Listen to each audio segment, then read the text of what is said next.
Gotcha. Loud and clear. Awesome. We are live. Welcome. It is Tuesday night. Let's see. It's April 23rd. In the paint. John, thanks for being here tonight. ERB Sports. Everybody, thanks for joining. We are going to talk about a couple topics, and we're going to open up for questions as well. But we're going to talk about Caitlin Clark. Mm-hmm. Is she going to change the hobby? Is she really going to change WNBA? Is she really different? We'll come back to that one. I also want to talk about draft is 2 nights away. And I'm surprised no one has talked about this. Is anybody going to be chasing those autograph packs? Remember they did last year, the quarterbacks? I mean, if you learned anything from last year, you need to be paying attention to those autograph packs. I mean, if you got the Panini ones, you made a ton of money. If you got CJ now, you won't get that choice this year. But anyway, we'll talk more about that. NBA playoff update. Playoffs are going on right now, how cards are moving players. I think we're seeing a changing of the guard. We'll talk about that too. I think we're going to see old faces are going and new faces are coming in. And then we'll talk, obviously, we got to talk about Kurtz being banned, the Kurtz card cleaning update, what's going on, your thoughts, so forth. And any other topics. John, anything else that I left out you want to add? Or Not really. No, I think let's see how that goes. I may throw in a few curveballs at the end if we got time. Awesome. Which one you want to start with? Any particular one? Why don't we They all start? feel good to me. Let's start with the NBA playoffs. Awesome. So I will tell you. So I was watching tonight, and I'm watching the Wolves and the Suns are fighting back. And I have to say, I really like Anthony Edwards, and I really feel like KD is done. I think he's cooked. I don't think he's going to get any more rings. I think his career is at its twilight. I think LeBron, the same thing. We saw him last night fall apart in the Nuggets, and I kind of like this. I think it's a major shift in cards, though, because so many people invested in these guys thinking they're that they're going to be having tons and tons of championships. KD's done. And I'm just curious to see what your thoughts are. Are people going to embrace these new players? I mean, Wemby, Anthony Edwards, there's some sexy players out there. I mean, there's some good basketball. I love playoff basketball. Thoughts? Yeah, I think it's great. I think it's great when people finally get their time to shine. Selfishly, I was hoping somebody else would get that opportunity this year, but it didn't happen, and that's okay. There will always be a next year. There should be a next year. Still relatively young, and that's the same can be said for any of these guys this year. You mentioned Edwards already. People were kind of on Tatum a couple years ago. Now they're off Tatum. The Celtics are probably the best they've ever looked. The Bucks are winning they won the other night without Giannis. Everybody was on Halliburton. You just never know. It's obviously a long series. We're going to have some home games here in Indianapolis. Maybe we'll go to a couple of them. I don't know if we'll go to a couple of them, but maybe we'll go to one. We'll see. Cool. We'll see. But yeah, I think it's great. I think there are certain players that are still a little overhyped. I think the Thunder guys get a lot of hype, a lot of love. Chet Holmgren, Jalen Williams, Shai Gilgeous-Alexander. You mentioned Edwards already. I think Edwards is going to be a star. He has a potential to be a star, a really good star. Zion was on a heater at the end of the year as well, and then he got hurt, and that was really, really disappointing. I think, like you said, LeBron. I'm not going to put Giannis in that category yet. LeBron, KD, maybe Curry, just because I think that team is so old, and I don't know what will happen. I think he works really hard, and obviously his game translates. If he could just shoot threes, I mean that's pretty much his game. And so he'll have a longer end to his career, I think, than some. He'll be more like a Ray Allen type in the end. But it's really exciting. I mean, a couple of teams that you didn't even mention yet. The Cavaliers are up 2-0, I think, on the Magic. Donovan Mitchell. Nobody's talking about Donovan Mitchell except Neo. Yeah. and everybody's talking Paolo Banchero and how they were going to win, and anything can happen. They're down 0-2. They're going home to Orlando, but the Cavs are hungry after last year because they crapped out in that first round against the Knicks. I think the Cavs are fingers crossed. I think they're gonna get to the second round. I say I echo what you said. It's exciting time. Like I'll give you an example. When I think NBA, I remember like the 5 years, 6 years when it was just Cavaliers, Warriors, Cavaliers, Warriors. The season would start and you'd be like, well, can't wait to see the finals. There was like no competition. And I think it kind of smothered the rookies in those classes as well, right? Because none of them were any chances. Now, what's exciting to me, I do feel like any team could win. I really do. Like the Thunder are the number 1 seed. Experience says they should not win. They're not old enough. They're not mature enough. They can't handle the gauntlet of the playoffs. And the playoffs are different. It really are. And then I was surprised with LeBron falling apart last night. Like to me, 20 points, man. You know, like it's funny. I was talking to my son about he had the play-in game. I'm like, you'd never, ever going to think LeBron's going to lose a play-in game. When it's a one game, he's going to carry that one game. You have to beat him twice to kind of kill the monster. And that game was shocking me. So that's why I was thinking to myself, I think it's exciting. It also reminds me, while I'm on the topic of this, how do you remember the opulence cards that we had from Panini, which were the finals cards? They had the finals patches in them.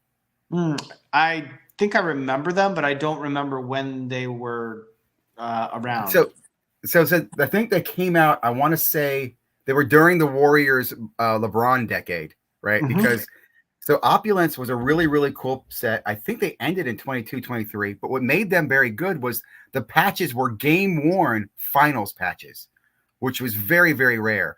And again, you had LeBron in that every year. And I remember that too, where people were pre-ordering Opulence because they knew the year coming up, it was going to be LeBron again.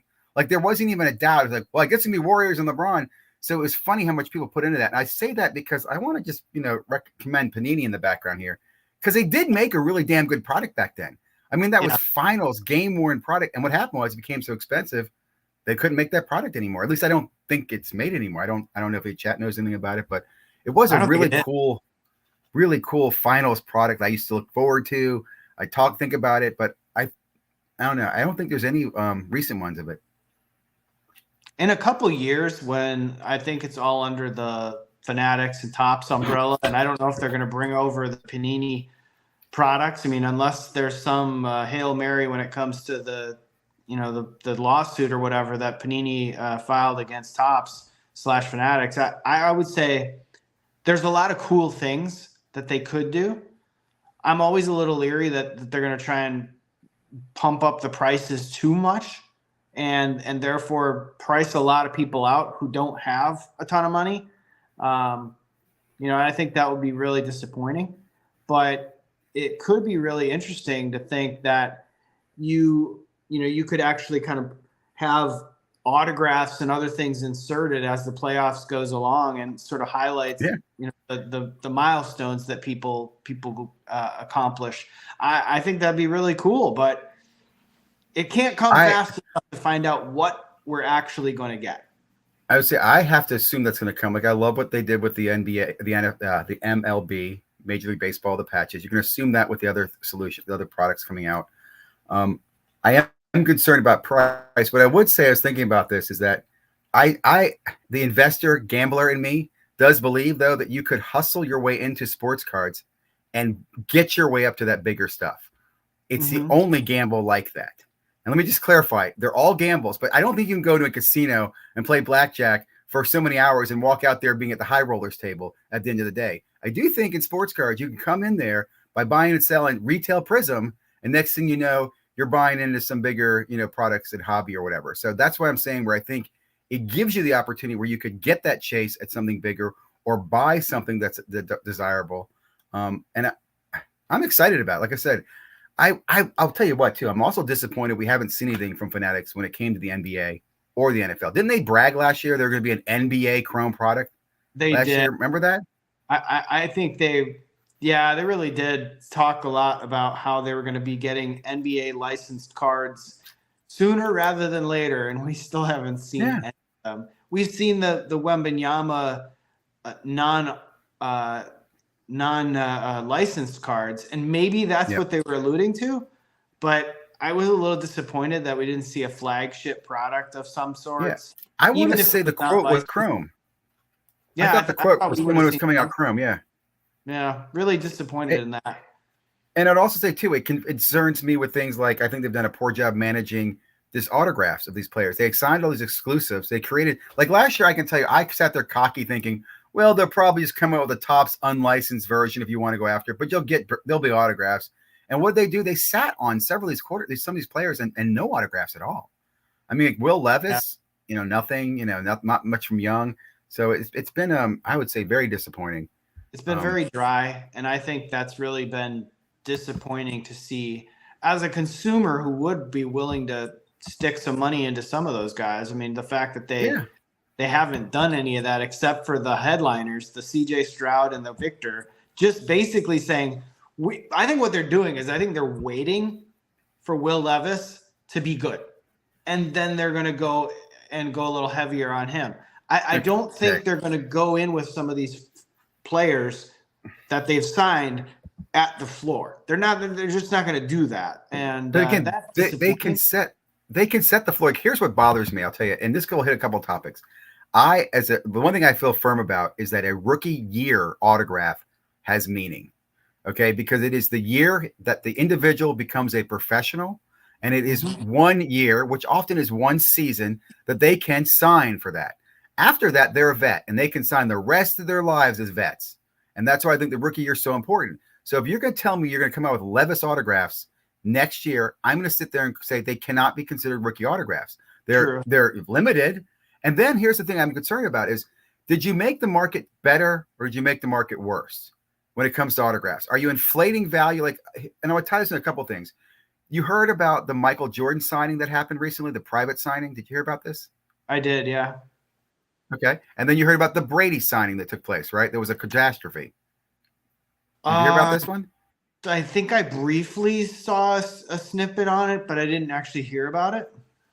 Well, real quick summary. When you get a chance, listen to P. Ryan on Instagram. He does a very good breakdown of the Brady debacle. He was there. But what I will take away from this is that what's happening, in my opinion, is collector money. It realizes that if I can go buy the best autographs in the world, which are Brady and Jordan, I'll pay a lot of money and I can make and manufacture valuable memorabilia, right? The guys at Brady, people took down dozens and dozens of very, very customized memorabilia to get Brady to sign it. And it was a debacle. It didn't work out. I don't think the expectation was set properly. I know a lot of it. Like one of the things that was signed was the football that Brady threw to Gronk in the Super Bowl, the first Super Bowl the two of them played in, the first touchdown. And Tom Brady put a really bad autograph on it, defaced it basically, right? So my point to this though is that I'm worried about where we with autographs, right? If rookie year autographs are getting ruined because you can't even get them anymore, where's that put collectors in the future? Are they going to be getting every autograph that's as valuable? Is year one as valuable as year 20? Are there any more distinction in autographs anymore? And then do we chase these, Leaf autographs? Are they even going to have, unlicensed autographs? So I don't know. I think it's a mess when it comes to the autograph market right now. I agree. I think that's really unfortunate that consumers aren't given a choice right now, because they just kind of have to deal with the politics of the situation, at least for a couple more years. I really wish, though, if the best autographs were out there for a Levis or a Stroud or some, other folks that they did sign exclusives to. I think there's a lot of them in the NBA. I hope they're not stickers, because Leaf, I get that they put a lot of products out with good autos in them, but all being stickers, that just never has a great eye appeal. And I agree. I think that would be really disappointing. People will still chase them probably, but I'm not. I was thinking, what is Levis's best autograph? He has nothing licensed, right? That's a great point. I don't even know. Yeah, you're probably right. It sure as heck wasn't a Titans jersey last year on any Panini product. I mean, I would say if I was a collect, well, you're right. He might have had those Panini instant ones in the beginning. I think I was going to say he probably had the same ones that Stroud did early on. Yep. That might be. Which is a great topic to talk about, right? So last year with the whole autograph thing on draft night, both companies had these instant autographs, right? Panini had their 3 licensed guys. Well, actually, they weren't licensed at the time, but they still had the autographs for some reason. Remember that? We knew they were going to be exclusive, but they set them on the website, and it basically was bound on demand. Like there was no numbering, but they sold them based on how many they were ordered. And then Topps Fanatics did a lotto model, right? You buy in, you get so many autographs numbered to 99, 50 to 49, and so forth. And I remember I did that, and I actually I looked at both, and I was the idiot. I chose the Topps one, right? Oh, wow. I don't know why, but I chose Topps. I think I chose Topps because I like the chase and the thought of getting something lower numbered. where the other one was just basically kind of buy if you wanted to, and it sat on the website as well too. Panini's did not sell out instantly. Topps sold out that night. So now I'm looking forward this year. I'm thinking to myself, what do I do now? Clearly, there's nobody I'm chasing at Panini, but do I buy a bunch of? Would you even chase that? Would you buy an autograph? I mean, there's a lot of quarterbacks coming out tomorrow night. Probably 4 or not. 5. You know what they could do? They did this recently with March Madness, where they had the packs that had a guaranteed auto, and they basically had a checklist. I think I could see them doing that for all of the products coming out for the draft, and maybe have like a draft pack where you're going to have maybe a somebody in their first jersey or something like that. I don't know if it obviously couldn't be truly licensed, but they did acquire that player's license. So I don't know. Yeah. That could be something. That's a clever one. And they've got Fanatics holding a Fanatics jersey. I have to say, my point is Thursday night, something's going to happen. You got to be paying attention. Something's going to drop, and you're like, damn, I should have got that. FOMO or not, I'm saving a little budget for that. Yeah. Like I said, I wish things were different, but I think you have to take a chance at least with an autograph right now for those quarterbacks. I mean, a fair point. Don't just watch the draft. Watch the websites. See what drops. Don't miss out on anything if you do feel like it's worth going in on. Well, again, last year, like I said, it was quarterbacks, which I just thought was cool. And I still think, for the most part, those quarterback autos have held their value. I mean, I have the Bryce Young. I have a PSA 10 Bryce Young autograph. I don't think it's worth less than I paid for it. I think some have sold for less, but again, I'm going to hold on to it.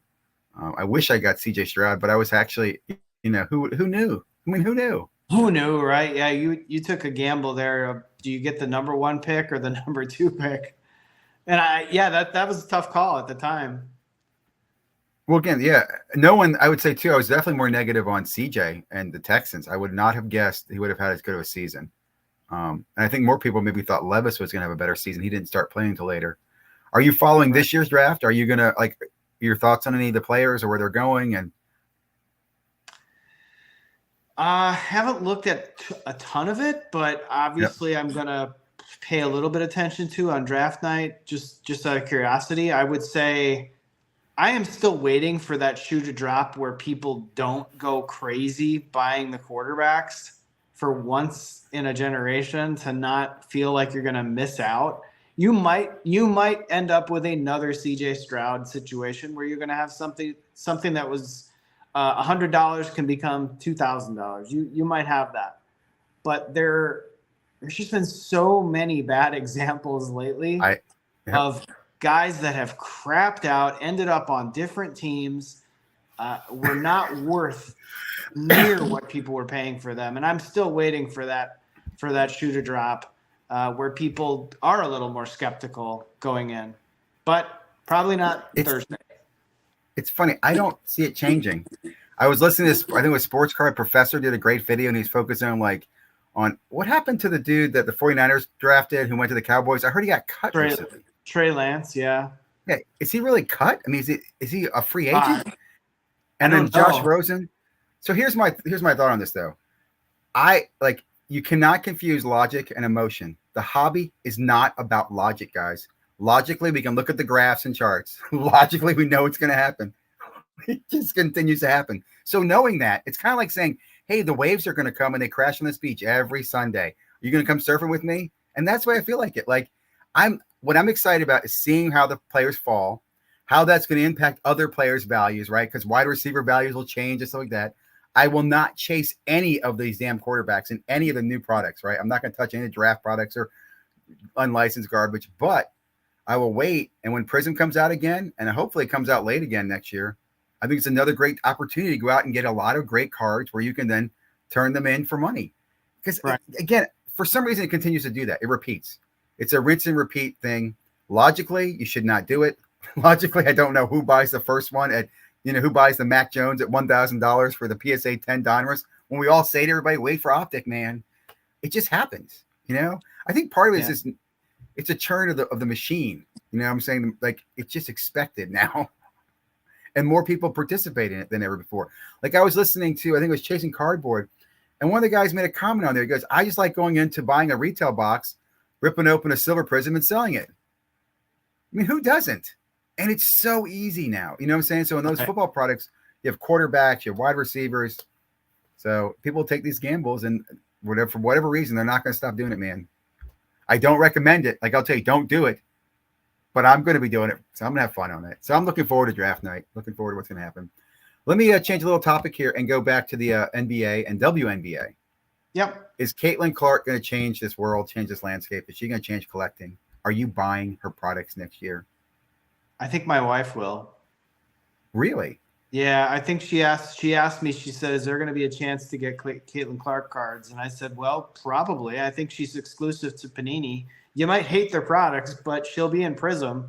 And she has Bowman firsts and Bowman autos. And she thought, I had no idea. I said, well, you might have a chance. I would be a little patient unless you're going to rip the box and try to grade and sell and cash in on the hype a little bit. But I said I wouldn't go out and buy them, not for at least a year. But unless you're going to want to buy the retail boxes and rip them and grade them and hope for the autos, sure. You want to gamble a little bit, maybe. But yeah, as far as the WNBA and what she'll do, it's really going to be interesting. I think it's really it's hard to know for sure, but I do see this as being an opportunity to have a lot more collaborations with the NBA, which will elevate her profile and keep her front and center. Selfishly, as a Indianapolis area resident, what she's going to do for the Fever, at least in the short term, will literally be a fever. They're already darn near selling out, and when they go on the road to the other cities that the Fever will play in next year, or even this, I think it's actually coming up in like a month. That's what I said. That's what's special. This does not. Like, you're not waiting immediate. A long time. And it's you haven't had this level of hype in the WNBA ever, and it will be if she comes out of the gate hot, chucking threes like Steph Curry. And I told my wife, I said, if she becomes Steph Curry, it's going to change the WNBA. It will. And I think it'll bring a whole nother wave of people that will aspire to be that. Everybody made a big deal about the $76,000 and it's not fair. The deal was collectively bargained well before she got there. Well, if she changes the WNBA, it's the rising tide is going to lift all boats there, and it will elevate them as a league. The teams that are in the league should want her to succeed because she's coming in with such hype. Well, it's funny you say that. I was thinking to myself, so a couple of things. First of all, it does start in the summer. I think it's June or July, which is great because you don't have a lag. You don't have that lag of waiting until next year. She's going to be playing in a few months. My concern is I'm very skeptical of the WNBA. I mean, I'm not that I'm not a fan. I've been to some games. Will the players let her play? Are they going to come shut her down to show her, hey, welcome to the WNBA? Or will they let her play because it does help everybody? Like, it's going to be interesting. I've noticed, for example, the Vegas Stars or Vegas Aces, right? They're moving their games against her to a bigger arena because they're going to make more money. So do they tell the Stars, hey, you know what? Let's let her play a little bit. I don't know. I just will say it's going to be interesting. Long term, I don't think it lasts. I hate to be skeptical. I just don't. I hope I'm wrong. I'd be nothing happier to say I'm wrong, but I just don't see it lasting because I thought Ionesco was going to change things. And I thought there's another woman who came out of when UConn was dominating. So we will see. But I do think it's going to change sports cards because I do think this might have been, and I thought Panini was stupid when they signed her, but this might have been the best thing Panini has done in the last few years.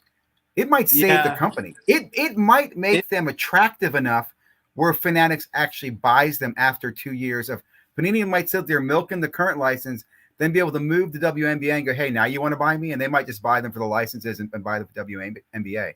So I expect flawless. I expect immaculate WNBA. I expect high-end WNBA products because I think they could do it. They can get access to the player materials.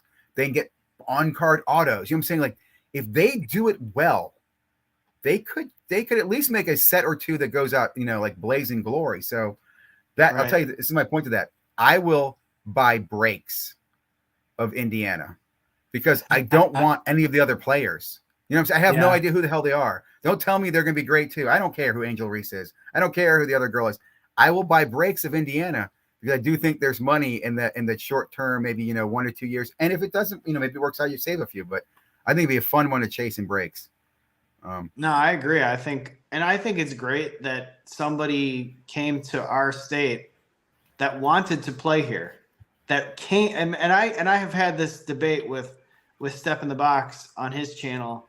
We agreed to disagree on this one. He said she could have made more money staying in college. She made a bad decision coming out, and I said you're nuts. I said that she's going to make so much money. I know that the league doesn't have the greatest collective bargaining agreement, but she's going to make so much money in endorsements right now. She couldn't risk being hurt to come out and have the hype go away a little bit. Yes, she could have shattered the record books even more, but the hype around it was so great that I think she had to do it. And I read an article that she said on record when they were at Madison playing the Badgers, that was the night that they had the lottery for the WNBA. When she saw the Fever were the number one pick, she said, "I'm going to declare for the draft because I don't want to leave the Midwest." Yeah.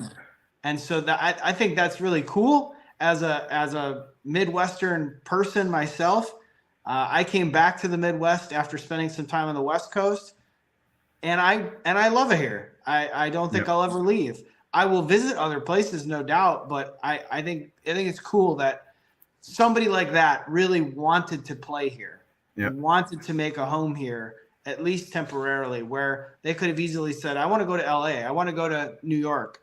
I want to go to, Miami. I don't want to play in the Midwest because I want the big market. And I think she'll get the big market. She'll get the national attention. At least right now, maybe short-term gain. You never know what's going to happen long-term, like you said, but they will get a lot of games on TV here nationally because of who she's playing, I think in general. Yeah, I heard a majority. I think all but 8 of her games are going to be nationally televised. Not that should be a shocker until this summer. Can I ask? Right? Do you know about her history? Why did she go to Iowa? And was she a high prospect? In high school? I mean, because I'll be honest, I never would put Iowa as a powerhouse, dude. It's been Stanford, it's been UConn, you've had South Carolina, LSU, but I didn't even know who Iowa was until 2 years ago when she was shooting, and then last year she had a run, and then this year, so that's the only reason I even know who she is. So it makes sense that there's a reason she likes that area, and I'm glad she's staying there. But I'm curious what her background was, what her ties were to Iowa, when she was recruited. Did she have choices to go elsewhere? I have no idea. That's a great question. I don't think I think she was somewhat highly recruited. I know that she's from Des Moines. So she's from Iowa, and she played high school basketball in Iowa. And so I think there could have been probably a choice between Iowa State and an Iowa Hawkeyes, maybe, if she wanted to stay in state, perhaps. Could she be alumni too? You never know. Notre Dame had a great women's basketball team. They're not that far away. South Bend is only an 8-hour drive from Des Moines. So you could say, well, you could have gone to Illinois. You could have gone to Indiana. You could have gone to Ohio State had a decent women's team for a while. But I don't know the full story on why she ended up at Iowa. I'm sure somebody in the chat could look that up. Yeah. I'll do some research. I was just curious about that because, like I said, she definitely she's potential to change the game. Like the jersey sales, the people that she's touched. I mean, if you have a daughters are into her. Like you said, your wife's into her. So I respect that. I do. Like I said, I do think for me, I think her professional rookie year cards will have value. And I also think for me, I think those will have more value than the Bowman first. I could be completely wrong, and I'm sure a lot of people out there are going to say, well, those Bowman ones are going to be first. They're greater. They're value, but I will, like I said, next year, I will probably target some Indiana breaks to chase WNBA product. And I'll wait, though, for the good stuff. I'm not going to go rushing out. I think Prism would be the first thing I'd get into. And I hope they do some high-end stuff. I think it could be I hope they don't print the absolute crap out of it. I hope they don't pull an NBA Prism where they print the bejesus out of it and you're going to see mega boxes at every single store in the country. I hope they make it a shorter checklist in terms of the fact that you could get her autographs out of there instead of like, today's Wemby hype. You can't get Wemby autographs out of I know. Prism. You can just get the color, right? Well, So I think she's the hottest autograph Panini has or will have. I mean, they're salivating for her. Think about it, because they've had nobody, And they better put a lot of them on card too. Make a lot of them on card. Make them stand out. Make them really, really special. That'll go a long way to bolstering the brand, the brand appeal as well. I think again, and make people appreciate maybe what Panini could do at one point. No, I agree. And like I said, I expect Panini. I'm not going to say they're not going to print the hell out of it, because those guys print the hell out of everything. So, yeah, kind of, they're trying to survive. They're trying to survive. Let me see. What else did I want to talk about? What else is the other topic? I guess the Kurt stuff was the other topic. Card carry, yeah. So what are your thoughts on that? What's happened, the updates, the new news? Well, if he never makes the video, I don't think anybody knows the fact that card was soaked. I think the more you're out there just puffing your chest out saying, look at me, look at how great this product is, you should buy this because PSA they're basically upgrading cards and it's amazing. The more you say, the worse it gets for you. But maybe, I don't know. I kind of had a chuckle at that one because I thought, why didn't you just shut your mouth? Like, you should just say, you know what? We've done this with the Jackie Robinson card. Here, let's not give you any information and we'll just show it to you. But no, they had to like leave the little scan code so you could look at it. It's like, why don't you just leave the whole thing there? I mean, why be so obvious? Because before, a lot of his have blacked out the certs. Right. So he specifically was open about that. What I would say, my first thoughts are, I think there's been a lot of overreaction. Like, I think people think this is over. Carrot's been banned. PSA's come out. The world is going to be great now. I'm thinking, well, really, I think PSA overreacted because it kind of had to. What it's made me clear, and I'll say this too, I don't use Kurtz. I'm not using Kurtz. I'm not endorsing Kurtz, but it does prove that you can soak a card and fix shit and get away with it. I mean, because they missed it. I mean, they only caught it, like you said, because he showed them that he caught it. So that gets concerning. Like, I think what's going to happen is, like what I will say about Jeremy having him on, it brought to light that this is happening. I think people need to be more aware of it, because I think, for example, a lot of people get 10s and you're like, oh, how is he always getting a 10? Well, he's using a cleaning guy. He's using a cleaning kit. Like, here's how it's happening. Don't be fooled. It's not gem mint rates. Gem mint rates, if anything, now are more about who's submitting it, in my opinion, than the cards, right? Because if you know what you're doing, and I'm also concerned too that this could trigger a witch hunt. And what I mean by that is, okay, you caught Kurt because he washed a card. I know a couple guys who shine cards all over Facebook all the time, right? Who are known for doing this, cleaning and waxing cards. And I can see the cards. I can see the numbering on the card. You think others can't? Like, does somebody call them out and then all those cards get decertified? I don't think things got better. I think things got worse with this whole thing. And I don't think it will get better. Like I said, I think it's going to become quiet. And now you're just going to see people just on the low. It's going to be dirtier than it was before, I think, in a way, because no one got stopped. You know what I mean? I think everybody's just going to go quiet about it, and they're going to say, well, try to catch me then. Yeah. If I can't go out and boast, then I'm just going to do it on the stealth, and good luck. You're not going to catch me anyway. And I think it's really unfortunate because I'm not one that would partake in that, but I'm sure people will. Well, let's say another thing that caught my attention was, I know people have been grilling the Wemby card because the guy said, I want to thank Kurt. I want to make a comment. That is not damning evidence. Okay. And what I mean by that, I want to thank Mr. Minty, because I saw Mr. Minty at the Chantilly show and he looked at my Wemby card, and Mr. Minty told me it's a factory defect. Go return it. Mr. Minty didn't alter my card. He gave me advice. So maybe Kurt just gave him advice. Say, hey, that's a beautiful card. Make sure you wipe the fingerprints off and put it, I think people overreact, like, and that concerns me too. You know what I'm saying? Like, we're so quick in this industry to ban people. And I also think it's funny how we ban certain things. Like, repacking is completely okay. Okay. But God damn it, you wash a card, you should burn in hell. And I think that's ironic. I mean, to me, I think repacking's worse, but Before we move on to another topic, I got to use the restroom here real quick. no problem. I have I'm had gonna take some questions. I'm doing eating training right now, and I did a little too close to the No problem, man. Take a quick break. That's what we do here. I'm gonna read some comments here. Many times, the local Philly watering hole. I think he's an amazing guy. Remember when he was winning so much, Philly Joe, and people were complaining about him? They were too dominant. Someone needs to break up UConn. I thought they did a great job because here's the thing: what the UConn program did, it made women's basketball what it is today. It made these young women, in my opinion, realize you could go be part of a dominant team or go be at a team that beats the dominant team. Right? Who's the first team that beats UConn, that takes down the dynasty? And then you had all those women move into the NBA, WNBA. And it's become a phenomenal league. When you go to those games, they're freaking good games. I mean, they're just as they're better than the pickup games you watch on the street. So amazing games. Yeah, I agree.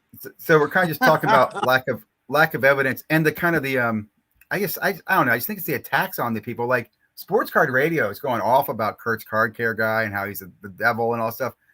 I look at it as, look, he's a business guy. A lot of people have been making cleaning kits. He demonstrated and got his hand smacked. But I'll guarantee you what? He doesn't care. You know what I'm saying? In fact, here's what I would do if I was him too. I would do it again. Okay, I would do 2 cards. One that I cleaned, one that I never cleaned. I would submit the never cleaned card, get it graded, let them decertify it, and then I'd sue them. So it's like, how do you know that I put the clean card in the submission? How do you know I didn't do that off camera, PSA? You know what I'm saying? If you can't detect it, he should actually come back and countersue them. And so you're coming after me. You can't prove that I did it. I didn't put that card in the submission. Off camera, you never saw that card go in an envelope to PSA submission. And for PSA to decertify them all, I say sue them. And this is, I'll just say I'm getting heated on this. This is why I fucking hate grading. There's no legality. There's no rules. It's all a bunch of magic. It's just a bunch of guys who agreed, I'm going to tell you what my card looks like, and everybody else agreed to it. So I'm sorry. No, that's fine. I don't disagree with you. I think the other thing that's really problematic right now, but many people would say it's great, PSA is cranking out cards at such a rate. They're literally spending, like, on these $16 submissions, they're spending less than, I want to say, 2 weeks in-house. And people are paying for services that would have previously cost like $50 for like a 2-week service time. They're pumping them out at such a rate. And I think they're not spending enough time on the cards to grade them accurately on occasion. And I've seen a couple of times recently where the people that have submitted that usually are used to getting a certain gem rate, the distribution that they get out of what they got back, it matched some of mine during the specials where it's like we all got the same metrics. Like you just queued up like 22 cards and you would divide it out, right? No matter what you get, you're getting the same thing. And I think they'll say, oh, you got the grader on the wrong day. I don't really believe in that. I don't think somebody goes into work one day and says, I had bad traffic on the way and I'm going to give out a bunch of 9s.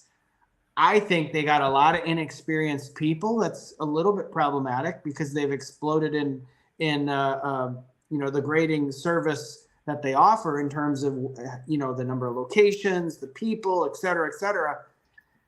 That can be a little problematic in the fact that some people may be giving out different grades than others just because of inexperience. No, I don't disagree with you. I definitely think that's why I think it's very subjective on the 9s. In fact, a great tip I heard from Cage Lawyer, he said, take a bunch of your PSA 9s, right? Crack them all out and just submit the PSA 9s, right? Submit 20 PSA 9s. Yeah. Guarantee you some of them are going to come back 10s because a grader can't sit there and give 29s out. Right. And I have to say, I sadly agree. I do agree with that. At the same time, I will give them credit on, hey, my Wemby card had a factory defect in it. What I think is weird is it's a 4-point ding for a factory defect. And then you saw Neo had his card where he came out and realized this too. He did have a crease in it. So that crease, which is very noticeable to me now, is a 6. And mine with a little factory ripple or whatever the hell. I'm thinking that to me is what drives me crazy. How can you be that subjectively different? The moment I saw that card that he said, like, he's like, there's no way that the PSA did this, or there's no way that he missed this, and that PSA must have done this. It made me immediately remember the time that I saw the exact same Bobby Witt card with a crease right down the middle of the back of it, where somebody sent it in and got a 2, and then they flipped the card over and they're like, why did this get a 2? And then they looked, and sure enough, there was that crease right down the middle of it. And I think it's notorious for those 87 throwback mojos on occasion in update to have creases in them, especially the Bobby, because I've seen at least one more just like that. And that made me think, like, oh, I don't think PSA did that. I think you missed that, because it's not a glossy finish on the back. It's a little bit more of a matte finish, and you really got to hold it at the right light.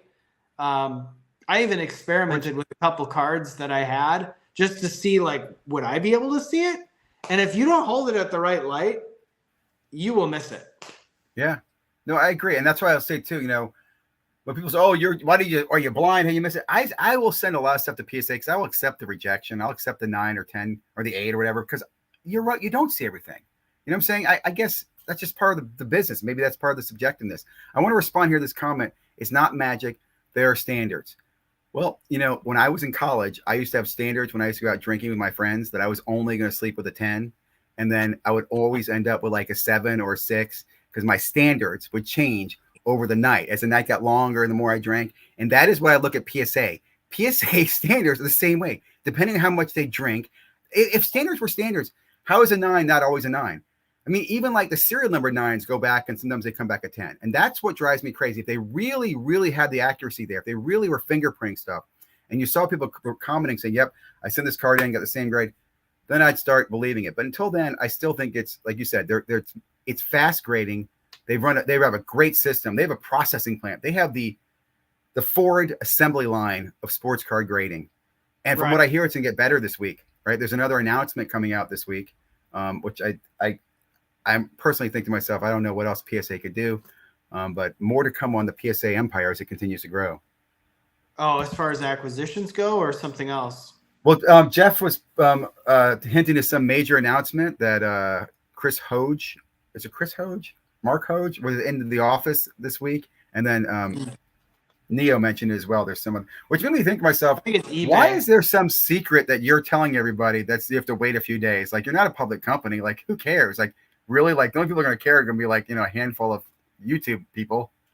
Yeah, I don't know. I saw maybe eBay was direct to grade or something like that. Well, I guess eBay's taken all the business over for the authentication guarantee.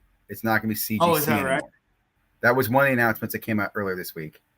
And then you've got, the ability to, I guess another one that's coming is raw. I think raw to PSA, or you can buy on eBay and then send it to PSA to get graded. Just like ComC did. Right? That's not really a novel idea. The only thing I don't like about that is it gets really messy when you actually can't see the card, and then people will I sell a lot on eBay. I disclose everything on the cards I sell. I try to do my very, very best to disclose any flaws or dings or dents. I would never want to buy a card off of eBay and send it right to PSA without looking at it first. Yeah. Even if somebody said that it's perfect, right? Why would I do that? It had to be a better deal. Like the cost must be cheaper for me to do that.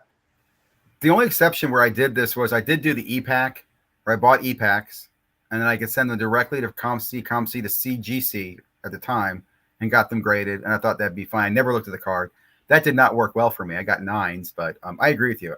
I even have cards that I will send to ComC now, and I will make note of them that when they get to ComC, depending on the notes they put on them, I might send them to grade. Like, they're ones I didn't feel like grading, but if the market changes, I might send them the grading from there. So I'm not going to see them again. But you're right. I do have to see them at least once before I do that. I want to have some visibility in my cards. I've got to see the card in person to know what to do with it. I would never trust a photo or a scan to send it right to grading. Yeah. Yeah, that seems like But a huge risk. But I will say I'm excited. You mentioned the PSA orders coming back. I will say, okay, I sent orders in March. I feel like I always feel special, like I'm being picked on and targeted. My orders are moving like snails, man. I have the Wow. 22 card order. That's all the same damn card. It is the same damn card, and it's still in the grading phase. Okay, and again, Wow. I'm about 5 weeks in. Okay, now the other order, which is 47 cards, bunch of different cards, that's in assembly. Okay. And that's, I guess, 5 weeks in as well, maybe 6 weeks, whatever. But they're not moving. And they're both telling me they're not popping until June. Now, I assume that's going to change. Everyone's like, oh, don't worry, they'll come in sooner. But I am watching people get theirs back in 3 weeks. I'm going, well, dude, mine have been there for 5 weeks. And one of my orders, like I said, it's all the same damn card. Like, you would think that'd be easier to research and ID and everything else. So you would think. Also, have you submitted anything in April? I just did today, actually. So I submitted a 12 card order, including 10 IndyCar autographs. And you can submit again for the April special, right? It's not once per month, I think so. I tried to get one order out, and then I'll probably try to follow it up with some other. I've got a lot of other autographs that I could submit. I just didn't know which ones to submit. I was trying to submit all the low numbered stuff that I thought that really was near perfect. If they had any little white on the black corner, I nixed it from the order. And then I still got what I need to do is take an inventory of the baseball season so far and go through which players I have from last year that are hot this year that might stay hot that I want to maybe grade a little bit and try to get a 10 card order in. But again, I haven't done that yet, and I still got a week. Yeah, so I put one order in. But when I went to the app, I did not see the special listed in it again. Now, I haven't started another order, but it's not showing up. The April special? Yeah. Like I put an April special in. I assume I can do it again. I assume you can do it again. I was going to say, I did mine Friday that I submitted it, and I still could, but I didn't try today. So I can't. I also did get some cards back from my subber, the guy I sub with, I guess last Friday, and I did really well. It was mainly a bunch of, refractors, nothing super special. And I already sent most of those off to DC 87 Sports or whatever to sell those. I've been using them most of the time because I don't like dealing with eBay. I just don't. I'll tell you what, I need to make a video from the tales of eBay. I've made some mistakes. I've had some really bad interactions lately with some people that wanted to price me down on cards. And then the other thing is the people that forgave me for all the mistakes I made. I was trying to blitz selling complete sets of the IndyCar product. And somehow people ended up with duplicates of, I don't know how I do it, but like I'm looking at like hundreds and thousands of cards, and I gave one guy two of the card number 158, but I didn't give him card 156. And I'm like, well, it was probably really small, and honestly, I couldn't see the difference. So I might have given him the wrong card. But the whopper of them all, besides the one that I'll tell you the story of the guy with the foul language, and it'd be a great video, by the way. I had 2 Stephen Kwan cards that I graded, both gold. Oh, look at that! You can do a peace sign and you get balloons. That's awesome. Didn't work for me, man. It should be That's like cool. this, and I get a thumbs up. Maybe I don't know. But anyway, as I was saying, so I had 2 Stephen Kwan cards, both of them golds, and one of them was an 8, the other one was a 10, and I had the 10 listed on eBay for sale. It finally sold after maybe 2 months, and I was going out of town vacation. I went through the boxes that I have the cards in that I would list on eBay, and I grabbed the first Stephen Kwan gold that I saw, and I didn't look at the grade. And I put it in a box, and I sent it off to the person, and they open it up, and they're like, dude, what the hell? They're like, I bought a 10. You sent me an 8. And I'm like, oh, you know what? I'm like, oh, my God. I am so sorry about that. I said, You're on Sports Card Nonsense. Someone's posted you on Sports Card Nonsense. I was like, Oh, really? Did No, they I'm really? just kidding. But I'm sure someone's put there. I ordered a 10 and I got an 8. There's Well, probably and then somebody the thing bitching. is I went back in the box. I'm like, surely I still have the 10 then. And so sure enough, I did. I said, I am so sorry about that. That is completely my mistake. I I completely whiffed and sent you the wrong card. I'm going to send you the right one. And I said the right thing to do would be for me to, obviously I'm going to pay to ship it again, but I didn't know what to do with the card that I had already sent him by mistake. It's only like a Yep. $10 card. So Yep. I just let him keep it. And I Yep. said, I you know would what? too. Just keep it. I said, you can have both and just forgive me whenever you get the card. Don't leave me a negative review because I did not do that on purpose. Yep. See, I would say I've had issues like that too, where I've had, and when I used to do that too, I would just rather give the stuff away, refund it, and send the right card. But it just was a pain. It really was.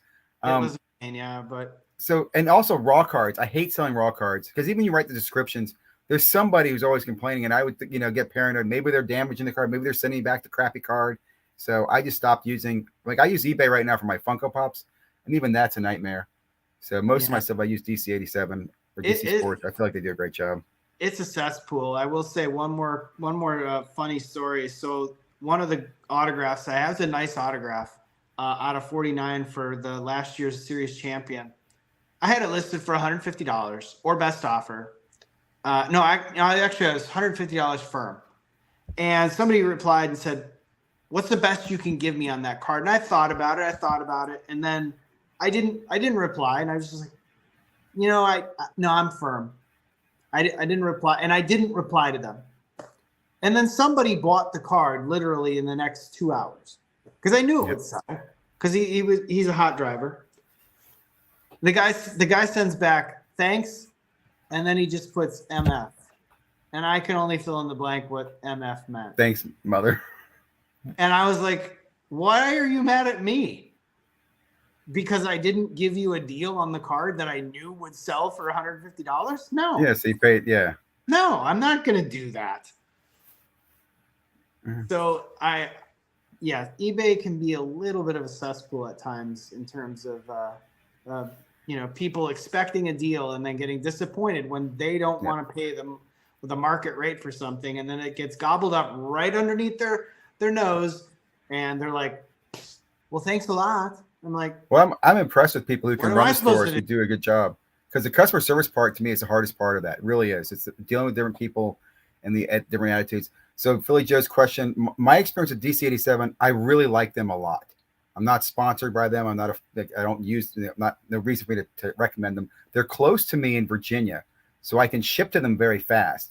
My biggest complaint to them is that I cannot control when they list. They list 5-day auctions. I try to time it so when a package gets there on a certain day, it gets listed at a certain time. But that's not a science because they get backed up. They don't. Yeah. You can't manipulate that all as far as time of day. They as far as I know, what I've been using them for, and I normally send them lots of 10 to 20 cards that are $25. They have a couple models. They're $25 or more, and I do that several times a month right now. But I like them because they deal with all the garbage for me. I also would say someone mentioned they're a great place for sourcing. They are a great place for buying. I know I get better prices there because people are willing to pay $1 more on there because they're combining shipping. They're getting more stuff. So my cards, when I've sold I was selling the base Palos last year, they made more money for me on DC87 than they did when I sold them myself in auctions or buy it now. So I'm a fan of DC87.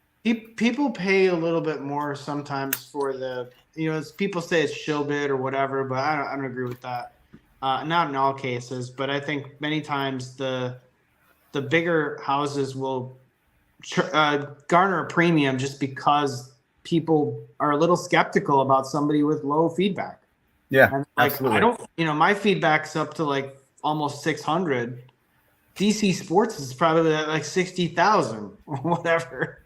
So who are you gonna trust more with the bigger card that you're gonna, I don't know. They also do a good job in their descriptions so that you're less likely, if you're buying raw to grade, you can actually, like a lot of I think Little Victories buys from DC87. So yeah, I think it's good. I would like for them to have a more a better relationship, so I could send them high-end cards and they could schedule them for me on a Saturday auctions or Sunday night auctions. but I don't think they do that yet. I know they've added a few things, but I think they're great. I'm a big fan. And I like eBay too. I mean, I like eBay, even though it's a cesspool and I don't directly use it, I appreciate what it is. It is the heartbeat of the hobby in so many ways. The biggest thing about eBay, another kind of digression there that I need to make sure I do is you can get deals on there right now when stuff goes to auctions. And I always forget to look, nor do I always set my instant notifications where if the card goes on auction that I might be interested in and be like, hey, I'm going to snipe that. So I've missed out on a few good cards where the price went a lot lower than I thought. I'm like, damn it. I need to make a point to check that more often because absolutely I could have bought some really nice basketball cards in the last week. And they also, my other complaint is that sometimes your auctions all end too close to each other. You know what I mean? Right. Like I'll have 10 or 15 auctions and they're all ending within the same minute or minutes. So you can't really buy 2 or 3 of my items unless you had made bigger bids. I think it'd be harder if I was, they're not 5 minutes spacing between them, which I wish they could let you do a little bit more, but too many cents. Yeah. The shipping dumbness is ridiculous too, where I see people overcharge for shipping. Yeah.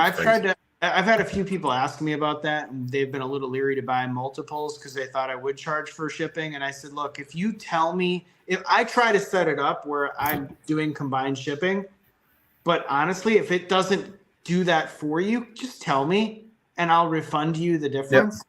Yep. Like I'm not like that So as we close out here, let me ask you, let's talk about NBA series. Who's going to win these first rounds? Suns and Wolves. Who's going to win this series? Tonight's game depends a lot on my answer. I need to double check. Okay, Timberwolves are up 93-76 right now in the fourth. Looks like they're going to win game 2. The Wolves are going to win. Isn't that impressive too? Yeah, I mean, that's what I'm saying. KD's cooked, man. He went there. He has Beal. He has Booker. I mean, those guys. I'm just blown away by that. They're not even going to make next round. Bucks and Pacers. Pacers are up by 9 right now in the third. They're down by 1 in the series. They're going to make that a series. Giannis needs to come back, but the Bucks should win that series if Giannis comes back and plays at least 3 games. I agree, and I think Giannis will come back. Like I'd like to see the Pacers move on, but I think the Bucks are going to move on that one. The Pacers, Mavericks Clippers tonight. Kawhi Leonard didn't play, I think, in the first game. Not playing tonight either. Still won. Yeah. I would say I think the Clippers are going to win that series, just because of if Kawhi does play in the series. I don't think the Mavs are going to win. That's disappointing in my opinion because the Mavs were running hot coming in the playoffs. Luka's looking, maybe to win the MVP, and if they get eliminated in the first round by the Clippers, I think that sucks. Do you think who wins the MVP of the league? Yeah, so Jokic. Joker probably, just because of the way they do it now. I mean, a lot of people were on SGA, and then Giannis obviously was another pick that people were considering, but I don't know. I mean, Luka had a great season. He had a really good season. I think the Mavericks are an up and coming team. Finally, they're going to make some decent runs here. If they're going to win championships, they need to do it before Kyrie gets too old. And a lot of people thought that marriage of Kyrie and Luka would never work out. I agree. Well, I could be wrong by saying the Clippers are going to win that series, but I think the Clippers have not gone beyond a first round playoff in a while, and Kawhi's finally the healthiest he's been, and they're stacked this year with all that top end talent. This is win or nothing. I mean, the PG-13 is near the end of his the meaty part of his career. He's been in the league since 2010. Russell Westbrook, same thing. James Harden, same thing, and now Kawhi Leonard. So I would say they need to get it done if they're going to get it done, because I can't see that team hanging on much longer with those 4. Whereas the Mavs, I think, still have opportunities ahead of them. Yeah, it's interesting. Like I said, I was one of the people who thought that the Kyrie thing would not work. It's been a great year for the two of them. And I would love to see them move on, but it'll be interesting. It will be interesting. Well, man, I appreciate it. It's been a good night. I appreciate the comments, the content. I will just make one last comment. I don't know if you want to respond to this one. Just for the record, proponent. Let me say this. I do not buy Kurt's Card Care. I do not use Kurt's Card Care. I applaud his hustle, and I know a lot of people are using it and others like it. And I don't know what to say. I don't know. I'm not going to, I'll put it this way. I'm not going to be part of the witch hunt that's going to be calling out people using it or other products. If they want to use it, do what you want to do. Do what you want to do. Do what makes you happy. Just hope I don't buy any of those products. Not you know where they go. The actual they cards that have been manipulated. I would hope I wouldn't do that. But. Well, the manipulated cards go in repacks. So do stolen cards, and so do alter cards. So don't buy repacks. If you stop buying repacks, then this whole damn Kurt's Care thing would go away because then there wouldn't be the chase for the money. So that's what it is. It's the root of the evil. It's the repacks. Man, thank you again for being here, guys. Thanks for listening from the chat. Really appreciate it. I'm going to go ahead and kill everything. Have a great night. Thanks for being here.